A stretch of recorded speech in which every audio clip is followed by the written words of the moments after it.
Halo geng, selamat datang di Zona Donghua Channel. Kali ini Mimin akan membahas spoiler tentang Tales of Herding Gods. Buat kalian yang baru join, jangan lupa like, comment, and subscribe, dan nyalakan notifikasinya agar kalian selalu update konten-konten terbaru dari Mimin tentunya. Oke, nggak usah lama-lama, langsung aja kita ke spoilernya. Let's go! Di atas bayangan Gunung Sumi, seorang bodhisattva menangkupkan tangannya dan berkata, Buddha, guru dari Yankang berkata bahwa dia juga terluka. Mengapa tidak memanfaatkan kesempatan ini? Benarkah atau salah? Tanya Tathagata tua lembut dengan ramah. Sang bodhisattva sedikit terkejut. Murid tidak tahu. Tathagata tua itu tersenyum dan berkata, mereka yang berani memercayai kata guru Yankang telah kalah, bahkan ada yang meninggal. Kasihan guru, Anda terluka karena memercayainya, dan itulah mengapa Anda menderita kekalahan ini, bukan? Wajah guru malang itu dan yang lainnya muram, terutama guru Tao Dao Kuan, yang merasa sangat menyesal. Ia telah menilai dari sisa obat Kinmu bahwa guru kekaisaran Yankang terluka parah, dan semua orang mempercayainya, jadi mereka mengambil jalan kedua. Namun, hal ini tidak dapat sepenuhnya menyalahkannya. Tuan Qiong, Li Sanren, dan Tian Zhenjun, tiga monster tua dari masa lampau, melancarkan serangan tiba-tiba di tengah ribuan pasukan dan melukai Master Nasional Yankang dengan serius. Monster ketiga tua ini adalah eksistensi paling tinggi di dunia saat ini. Terlepas dari kekuatan atau prestise mereka, ketiganya berada di puncak dunia. Tak seorang pun akan meragukan kekuatan ketiga pendahulu lama ini. Meskipun Master Yankang dipuji sebagai seorang jenius yang muncul sekali dalam 500 tahun dan memiliki reputasi tinggi, ia tetap tidak menjadi yang terbaik ketiganya. Karena kepercayaan mereka kepada orang ketiga inilah, semua orang percaya bahwa Master Yankang benar-benar terluka parah. Beberapa rincian selanjutnya juga menunjukkan bahwa Master Yankang memang terluka parah. Contohnya, ketika Akademi Kekaisaran memberi kuliah tentang ilmu pedang. Master Kekaisaran Yankang hanya memberi kuliah kurang dari 2 hari, dan ia memiliki rempah-rempah di tubuhnya untuk menutupi bau busuk luka-lukanya. Misalnya, Raja Naga dari Yulongmen menjamin ke kediaman Master Kekaisaran di malam hari dan melarikan diri dengan selamat, jadi Master Kerajaan Yankang gagal mempertahankannya. Sebagai contoh, ketika Zhen Sanren dari Xiao Yujing menentukan melawan Master Nasional Yankang di samping air terjun, Master Nasional Yankang cedera parah, sehingga ia membutuhkan Kinmu, sang tabib muda jenius, untuk menemaninya sepanjang jalan dan merawat tubuhnya siang dan malam. Ditambah dengan penilaian dokter jenius Dao Kuan, semua tanda menunjukkan bahwa cedera Master Yankang telah kambuh. Bahkan dengan pengondisian dan perawatan Kinmu, pemulihannya akan memakan waktu setidaknya 1 bulan. Dan ini ditakdirkan untuk digunakan oleh Master Kekaisaran dan menjadi strategi sejak awal ketika Master Kekaisaran Yankang diserang. Mengenai 2 jalan yang diberikan kepada mereka oleh Master Yankang, itu juga merupakan sebuah strategi. Dari awal hingga akhir, tidak ada 2 jalan, hanya 1 jalan. Seorang jenius yang muncul setiap 500 tahun sekali bukanlah orang yang mudah untuk menghadapinya. Tathagata tua berkata dengan tenang. Fenomena yang terjadi sekali dalam 500 tahun ini tidak hanya mengacu pada kebijaksanaan, bakat, dan pemahamannya, tetapi juga pada strategi-strateginya. Jika seorang jenius yang terjadi sekali dalam 500 tahun gagal menjadi orang suci, ia akan menjadi iblis yang melanggar hukum, bukan berkah bagi dunia. Percayakah kau? Dia tersenyum dan berkata, hantu. Semua orang bingung dan tidak tahu mengapa Tathagata tua mengucapkan kata-kata seperti itu. Mereka hanya merasakan kata-katanya singkat dan mendalam. Qi Daiyu, pemimpin sekte pengemis, berkata, Dia telah bergabung dengan sekte iblis surgawi dan ditakdirkan menjadi iblis yang melanggar hukum. Sayang sekali kita belum tahu siapa pemimpin baru sekte iblis surgawi. Saya sudah tahu. Tathagata tua tersenyum dan berkata, itu pemuda yang membalas salamku. Ngomong-ngomong, aku punya koneksi dengannya. Aku ingin mengajaknya ke kuil Leiyin Agung, tapi sayangnya, entah kenapa. Koneksi kami tiba-tiba terputus dan dia dipindahkan ke makhluk luar biasa lainnya. Apakah itu dia? Para biksu di Gunung Sumi, termasuk cendekiawan malang itu, semuanya tercengang. Sang Tathagata tua tersenyum dan berkata, itu dia. Teman-teman Tao tua itu sungguh luar biasa, telah memusatkan perhatian pada iblis kecilnya. Sayang sekali, si Qi Luo tidak bisa mempertahankan nasib ini. Selangkah lagi, memilih lagi. Guru nasional, Anda lebih pintar dari saya. Tidakkah Anda tahu bahwa ada yang salah dengan niat Gunung Sumi? Adipati Wei Guo menyaksikan mayat tanpa kepala itu diturunkan ke dalam peti mati. Lalu menoleh ke guru keluarga Yan Kang di sana dan berkata, mereka jelas di sini untuk memeras uang. Dengan menyelamatkan cendekiawan malang itu dan monster-monster tua lainnya, mereka hanya akan membuat kuil Leiyin Agung semakin kuat. Jika orang-orang ini tidak disingkirkan, mereka akan menjadi ancaman di masa depan. Sarjana malang itu dan teman-temannya hanya punya waktu 12 atau 20 tahun lagi untuk hidup. Mereka tidak perlu bekerja. Biarkan saja Tathagata tua menyelamatkan mereka. Guru di sekitar Yan Kang berkata, saya mengerti maksud Tathagata tua. Beliau datang di saat yang tepat untuk menyerang saya. Saya terluka dan tak mampu menghentikannya. Adipati Wei Guo menatapnya dengan aneh, dan bertanya dengan curiga, apakah ini benar? Guru wilayah Yan Kang berkata dengan sungguh-sungguh. Benarkah? Apakah ini benar? Guru di Yan Kang berkata dengan sedih, tentu saja itu benar. Kenapa kau tidak mencoba melawan makhluk-makhluk setingkat pemimpin ini secara langsung? Lagi pula, ada 3 makhluk seperti dewa di antara mereka. Bagaimana kau bisa tetap aman dalam pertarungan hidup dan mati melawan mereka? Aku tidak percaya, Adipati Wei berkata dengan marah. Aku takkan pernah percaya padamu. Aku tak percaya, kata pun yang kau katakan. Siapapun yang percaya padamu akan terbaring tak bergerak di peti matinya. Master Kekaisaran Yan Kang kehilangan kata-kata dan berkata, sebenarnya, terkadang saya sangat jujur. Itulah yang terjadi. Itulah mengapa kecelakaan begitu mendalam. Aku tidak mengerti maksudmu. Adipati Wei memandangi peti mati itu, teringat sejenak siapa, lalu berkata. Kamu seharusnya tahu yang ada di dalam peti mati itu. Tuan Kerajaan Yan Kang berjanji dan berkata, saya tidak bisa mengutarakan. Aku akan tahu bahkan jika kau tidak memberitahuku.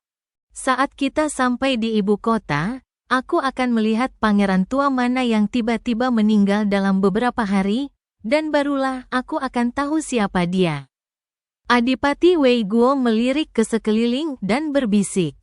Sebenarnya, dia bukan satu-satunya yang punya masalah di keluarga Ling. Bukankah ratu yang lama juga sama? Kurasa kau harus melangkah lebih jauh dan menjadi kaisar saja. Tuan Kekaisaran Yan Kang meliriknya dengan niat membunuh di matanya. Adipati Wei terkejut dan segera berkata, kita sudah berteman selama lebih dari 200 tahun. Jangan menakut-nakuti aku, bukan aku yang berpikir seperti ini, melainkan kakak-kakakmu yang mengikutimu. Promosimu sudah mencapai batasnya. Sekalipun kau berjasa besar, kaisar tidak bisa menaikkanmu lebih tinggi lagi. Sekarang setelah kau mengutarakan pemberontakan dan berjasa besar, apa yang kau harapkan dari kaisar? Tahta. Guru termasuk Yan Kang berjanji dan berkata, kaisar dan aku adalah teman dekat. Ia mengenalku dengan baik, dan ia tahu aku tidak akan mencari popularitas. Yang kuinginkan hanyalah memenuhi ambisiku seumur hidup. Itulah sebabnya Kaisar berada dalam dilema. Jika ia tidak memberikan hadiah, orang-orang yang berjasa di dunia akan berkecil hati.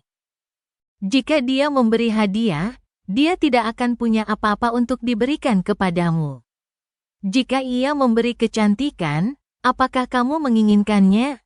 Jika ia memberi uang, apakah kamu menginginkannya? Adipati Wei Guo berbisik, Kaisar mengenal dan memahamimu, tapi bagaimana dengan putra mahkota? Ketika dia naik tahta dan menjadi kaisar, akankah dia memahamimu sebaik ayahnya? Apa yang akan putra mahkota gunakan sebagai ketidakseimbangan? Lagi pula, kakak-kakakmu yang dulu telah mengikuti jejakmu seumur hidup mereka. Jika kau terus maju, mereka juga bisa dipromosikan. Beberapa orang menginginkan promosi. Jika mereka ingin menaikkan, mereka akan mengangkatmu dan menempatkanmu di atas tahta. Menurutmu, apa yang menyebabkan rakyat Ibu Suri? Apakah dia membantumu? Beliau, aku minta saranku sendiri. Kamu tidak perlu kasih tahu aku. Guru dari Yan Kang melangkah maju dan berkata dengan tenang, berbicara kamu sungguh-sungguh melelahkan. Kamu sebaiknya fokus saja pada penumpasan pemberontakan dan membersihkan sisa pasukan pemberontak di Xinjiang Selatan. Aku akan pergi mencari Xiao Shen untuk mengobati lukaku. Sembuh lagi? Adipati Wei Guo bertanya dengan bingung. Apakah kamu benar-benar terluka? Apakah kamu berbohong lagi? Tuan Yan Kang merasa kesal, penggantian tangan dan berjalan pergi. Qin Mu membawa Long Qilin, Shen Wanyun, Yue Qinghong dan yang lainnya menuruni gunung. Sementara banyak kepala aula serta pelindung kiri dan kanan sekte iblis di gunung telah mengaktifkan bendera transmisi dan pergi. Di kaki gunung, Qin Mu dan yang lainnya bertemu dengan Master Yan Kang. Saya terluka, kata Guru Yan Kang. HMPH, HMPH. Long Qilin tertawa sambil menggerutu. Guru seperti Yan Kang melirik raksasa itu, dan Long Qilin segera mengangguk. Wajah guru kekaisaran Yan Kang memucat saat ia berkata kepada Qin Mu, aku terluka. Qin Mu bertanya dengan curiga, apakah ini benar? Benar. Wajah master kekaisaran Yan Kang semakin pucat. Benarkah? Benar. Urat-urat muncul di dahi master Yan Kang. Baiklah, hanya tersisa kotak kosong di kota Daxiang yang telah rata dengan tanah. Tidak ada toko obat di dalamnya. Sehingga mereka harus kembali ke kota Wuyin.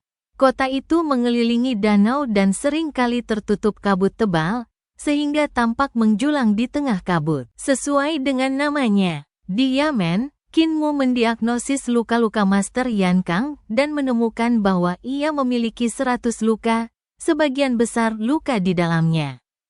Ada juga racun di tubuhnya.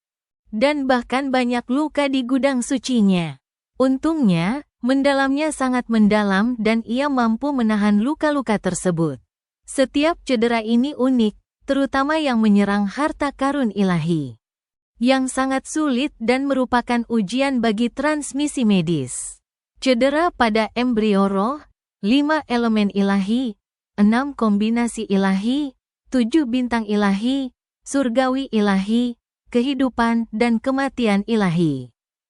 Dan jembatan ilahi-ilahi semuanya sangat sulit, dan cedera pada jiwa merupakan ujian yang signifikan. Ini memberi Qin Mu kesempatan langka untuk mempelajari lebih lanjut tentang rahasia harta karun ilahi. Sebaliknya, cedera fisiknya tidak begitu serius. Menyembuhkan luka-luka Master Yan Kang adalah proyek besar. Qin Mu menghitung dan merenungkan cukup lama sebelum akhirnya menemukan metode pengobatan dan memerintahkan orang-orang untuk pergi ke apotek untuk mendapatkan obat. Banyak tanaman obat di apotek merupakan tanaman obat umum, dan beberapa tanaman obat langka sulit ditemukan. Meskipun kota Wuyin adalah kota besar, Masih banyak tanaman obat yang tidak tersedia di sini dan perlu ditemukan di ibu kota. Qin Mu pertama-tama mengobati luka-luka yang dapat disembuhkan dengan ramuan obat, dan akan menangani luka-luka lainnya saat ia kembali ke ibu kota. Di Yamen, Qin Mu memerintahkan orang-orang untuk mencari sebuah kuali yang sangat besar, mengisinya dengan air dan herba. Lalu meletakkan sebuah kukusan besar di atas kuali tersebut. Ia meminta Master Yan Kang untuk menanggalkan pakaiannya dan berbaring di dalam kukusan tersebut. Lalu menusuk tubuhnya dengan ratusan jarum perak. Ujung-ujung jarum perak lainnya menembus organ spiritualnya. Menggunakan jarum perak sebagai jembatan untuk mengalirkan kekuatan obat ke organ spiritualnya. Guru Yan Kang berbaring dengan tenang di keranjang bambu dan tiba-tiba bertanya, "Jika Kaisar menghadiahiku wanita cantik dan kaya kali ini, apakah aku akan menerimanya?" Qin Mu memutar jarum di antara mahkota. Jarum perak berongga itu dapat memancarkan kekuatan obat. Ia bertanya, "Apalagi yang bisa diberikan Kaisar padamu?" Master Wilayah Yan Kang terdiam sejenak, lalu berkata, "Tidak lagi. Kalau begitu, kamu harus melakukannya." Qin Mu mengeluarkan jarum lain dan menekannya ke jantung dan paru-parunya, lalu bertanya, "Siapa saja anggota keluarga Master Kekaisaran?" "Selain aku, hanya ada beberapa pelayan dan penjaga tua." "Berapa banyak uang? Gaji bulanannya pas-pasan. Tidak punya istri atau anak?" Jika Anda memiliki prinsip-prinsip alam di hati Anda, mengapa Anda membutuhkan keinginan manusia? Sudah waktunya Tuan menikah. Jangan bicara apa-apa. Setelah jarum ini turun, aku akan menutup kapal uap dan menambah bahan bakar ke api.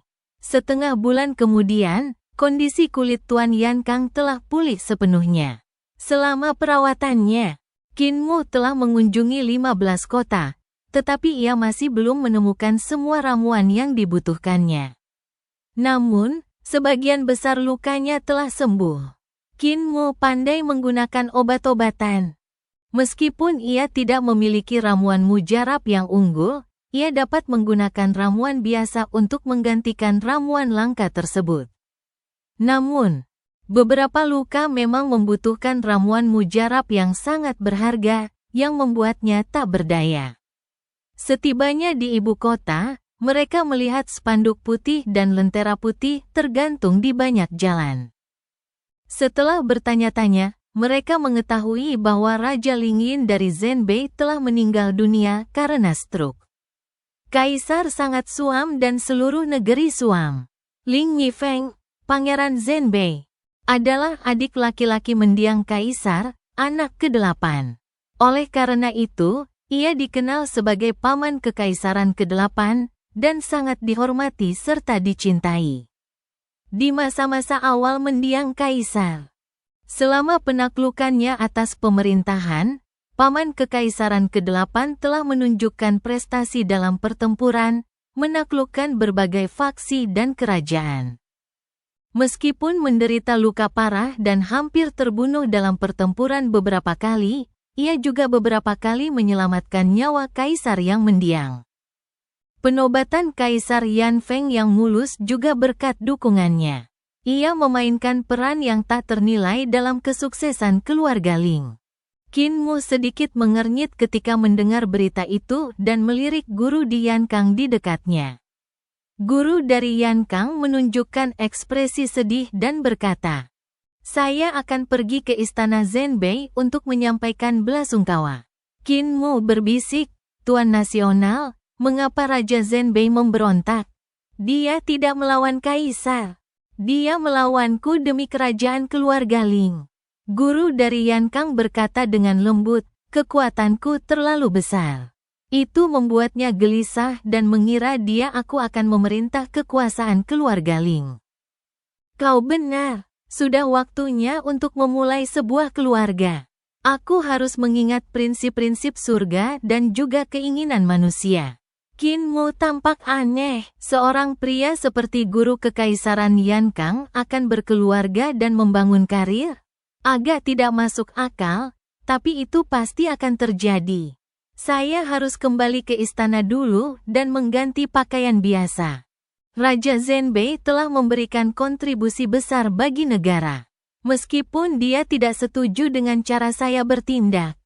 Dia adalah orang yang patut dihormati dan patut disembah. Tuan Kekaisaran Yankang mengucapkan selamat tinggal padanya, begitu kita sampai di ibu kota. Kau tak perlu khawatir lagi tentang cederaku. Kinmu mengangguk. Tuan wilayah Yankang pernah terluka parah dalam serangan mendadak sebelumnya, tetapi lukanya sudah lama sembuh. Ini berarti ia pasti memiliki tabib ajaib di sisinya. Begitu tiba di ibu kota, Kinmu tidak perlu lagi mengobati lukanya. Ketika Tuan Kekaisaran Yankang kembali ke istana Tuan Kekaisaran, ia tiba-tiba menjadi waspada. Alih-alih melewati gerbang utama, ia langsung melompat ke dalam istana. Melihat sekelilingnya, ia melihat bahwa semua larangan dan segel di istana masih ada. Dia masih tidak sama sekali dan bertanya dengan suara berat, "Futua?" Yuan King, masih tidak ada suara yang keluar. Istana Master ternyata sunyi senyap. Master Kerajaan Yankang berjalan masuk. Dan saat tiba di aula, dia melihat beberapa pelayan dan penjaga rumah Master musim gugur erat dan bertumpuk bersama seperti arhat. Master Yankang mengerutkan kening, lalu melihat Fu Yuanxing. Raja racun kecil, Fu Yuanxing, ditelanjangi, diikat, dan digantung di langit-langit aula. Lidahnya menjulur keluar, dan seutas tali emas terikatkan ke lidahnya. Di bawah tali emas itu tergantung sebuah beban besi yang sangat besar, dan tak seorang pun tahu seberapa beratnya. Guru di Yankang mengerutkan kening. Kilatan cahaya pedang menyambar dari ujung lehernya, memutuskan tali emas dan kemudian tali di tubuh Fu Yuanxing. Fu Yuanxing jatuh, dan jatuhnya sangat berat. Guru di Yankang menyadari bahwa seluruh tertancap di dalamnya telah disegel, bahkan harta suci di dalamnya pun tersegel, dan ia tidak dapat menggunakan sedikit pun terkutuknya. Tuan Kekaisaran Yankang membuka segelnya, lalu membuka segel untuk pelayan dan pengawal lainnya. Ia berkata dengan wajah muram, "Ada apa? Tidak tahu." Fu Yuanxing menggelengkan kepalanya, malu. "Saya tidak melihat apa-apa, tapi saya menyegel, lalu menggantung, dan tetap tidak melihat apa-apa, tapi lidah saya ditarik keluar dan sebuah tiang besi besar digantung di atasnya. Saya bahkan tidak bisa berteriak minta tolong. Tuan, apakah rumah kita berhantu?" Para pelayan juga tampak ketakutan dan berkata, "Saya juga tidak melihat apa-apa." Lalu mereka ditumpuk bersama-sama dan tidak bisa bergerak. "Berhantu." Guru sekitar Yankang mengkonsolidasikan kepalanya dan berkata, "Itu bukan hantu. Hanya saja orang itu begitu cepat. Begitu cepatnya sehingga kau bahkan tidak bisa melihatnya. Aku tahu siapa dia. Dia masuk ke rumahku hanya untuk mengambil kembali kakinya saat aku pergi. Jika tebakanku benar, gudang tempatku menyimpan harta karunku seharusnya kosong. Dia membawa semua orang ke gudang, hanya untuk melihat bahwa segel di gudang itu masih ada dan belum dipindahkan." Fu Yuanxing menghela nafas lega dan berkata sambil tersenyum, "Tuan, Anda salah. Segelnya masih ada. Saya rasa pencuri itu tidak bisa merusak segel Anda. Jadi dia tidak menyentuh barang-barang di gudang." Master di Yankang menghela nafas dan berkata, "Hantu itu tak terlihat dan bisa mencuri kebenaran. Buat apa repot-repot merusak segelnya? Dia bisa langsung menembus segel itu tanpa menyentuhnya sama sekali. Gudang ini memang kosong. Tak seorang pun mempercayainya." Guru Yankang membuka segel dan mendorong pintu hingga terbuka. Hanya untuk melihat bahwa rumah yang dulunya dipenuhi berbagai harta, kini kosong dan telah dibersihkan tanpa noda. Di dinding seberang pintu, seharusnya ada sebuah lukisan yang tergantung. Lukisan itu adalah gambar dewa pedang yang sedang membawa pedang, yang dilukis oleh putra mahkota kerajaan Tiantu. Namun, lukisan ini tidak ditemukan dimanapun. Alih-alih, sebuah tulisan yang bengkok dan sangat jelek muncul, "Tuan, kakiku sudah kuambil, dan aku sudah menerima harta karun dalam koleksimu. Aku sudah merawat para pelayanmu dengan baik. Jadi jangan khawatir. Ngomong-ngomong, aku tidur di tempat tidurmu, dan ketika aku bangun, aku bahkan buang air besar di atasnya. Aku juga membuatkanmu sepoci teh wangi di ruang kerja. Dendam kita sudah lunas, jadi tak perlu berterima kasih." Wajah guru kekaisaran Yan Kang muram. Ia buru-buru berbalik dan pergi ke kamar tidur. Ia mengangkat selimutnya. Bau busuknya menyengat. Ia segera menutup hidungnya dan memutar tangannya, berkata, "Tuan Fu, buang. Buang." Tuan Fu segera membungkus dan menggulung kasurnya, tetapi seluruh tempat tidur masih berbau busuk. Tuan Fu bertanya, "Tuan, apakah Tuan juga akan membuang tempat tidur ini?" "Buang saja." Tuan Yan Kang memegang tangannya dan berjalan cepat ke ruang belajar. Tercium bau menyengat di ruang belajar, dan cairan kuning di teko itu jelas bukan teh. Guru dari Yan Kang menyingsingkan lengan bajunya dan melemparkan teko serta cangkir-cangkir itu keluar jendela. Memucat wajahnya, "Brengsek.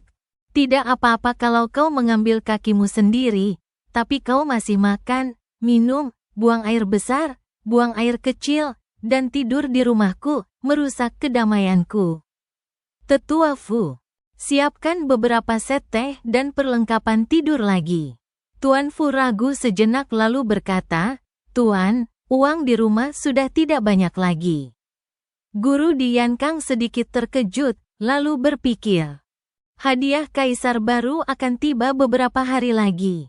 Gaji saya bulan ini memberikan setiap bulan, tetapi baru akan memberikan awal bulan. Apakah gaji bulan ini sudah habis? Fu Laodao berkata, "Tuan, Anda membawa sebagian besar gaji Anda dalam perjalanan ini. Uang yang Anda tinggalkan digunakan untuk hadiah-hadiah kecil untuk ulang tahun para pangeran dan menteri, serta untuk kelahiran anak-anak. Beberapa hari yang lalu, Ibu Suri merayakan ulang tahunnya di istana. Saya telah menyiapkan hadiah, tetapi istana masih menonton terlalu lama." Guru wilayah Yan Kang merasa sakit kepala dan berkata, "Pangeran Zhenbei telah wafat, dan kita perlu menyiapkan beberapa hadiah. Apakah keluarga ini benar-benar kehabisan uang? Apakah ada hal lain yang bisa digadaikan?" "Ini." Fu Lao ragu-ragu dan tidak menjawab. Guru di Yan Kang melihat sekeliling dan menyadari bahwa meskipun rumah itu tidak kecil, perabotannya sangat kecil dan hanya sedikit yang bisa digadaikan. Ia selalu percaya bahwa hal-hal material akan menyebabkan hilangnya ambisi. Sehingga ia hidup sederhana dan tidak memiliki barang antik. Barang-barang yang ia koleksi seringkali aneh, seperti kaki ajaib orang lumpuh dan lukisan pangeran kerajaan Tiantu. Tetapi barang-barang ini dicuri oleh pencuri yang datang ke rumahnya. "Menawarkan saya mendapat uang muka gaji saya?"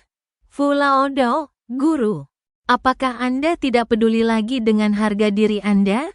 Tuan wilayah Yan Kang ragu-ragu dan bertanya, "Bolehkah saya meminjamnya?"